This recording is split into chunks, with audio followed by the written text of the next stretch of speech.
First reading. A reading from the prophet Ezekiel, chapter 47, verses 1 to 9 and 12. He brought me back to the entrance of the temple, where a stream flowed eastwards from under the temple threshold. For the temple faced east, the water flowed from under the right side of the temple, south of the altar.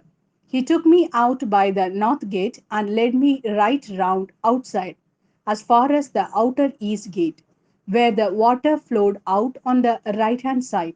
The man went off to the east holding his measuring line and measured of the 1,000 cubits. He then made me wade across the stream. The water reached my ankle. He measured off another 1,000 and made me wade across the stream again. The water reached my knees. He measured off another 1,000 and made me wade across the stream again. The water reached my waist. He measured off another 1,000. It was now a river which I could not cross. The stream had swollen and was now deep water, a river impossible to cross. He then said, "Do you see, Son of Man?"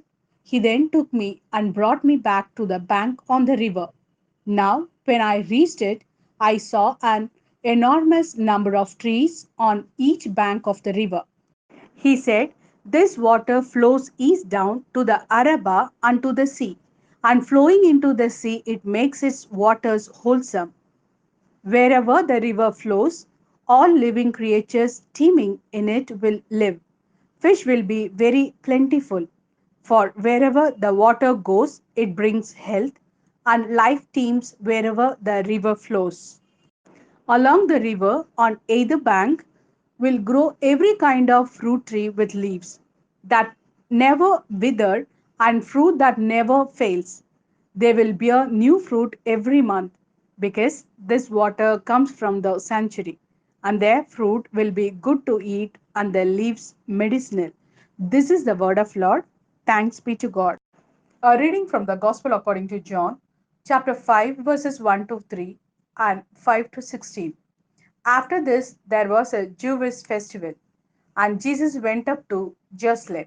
Now, when Jerusalem, next to the sheep pool, there is a pool called Bethesda in Hebrew, which has 5 porticos, and under these were crowds of sick people, blind, lame, paralyzed. One man there had an illness which had lasted 38 years, and when Jesus saw him lying there and knew he had been in that condition for a long time, he said, "Do you want to be well again?" "Sir," replied the sick man, "I have no one to put me into the pool when the water is disturbed, and while I'm still on the way, someone else gets down there before me." Jesus said, "Get up, pick up your sleeping mat, and walk around." The man was cured at once, and he picked up his mat and started to walk around.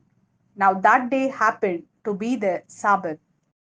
So the Jews said to the man who had been cured, "It is the Sabbath. You are not allowed to carry your sleeping mat." He replied, "But the man who cured me told me, 'Pick up your sleeping mat and walk around.'" They asked, "Who is the man who said to you, 'Pick up your sleeping mat and walk around'?" The man had no idea who it was, since Jesus had disappeared as the place was crowded. After a while, Jesus met him in the temple and said, "Now you are well again. Do not sin anymore, or something worse may happen to you." The man went back and told the Jews that it was Jesus who had cured him.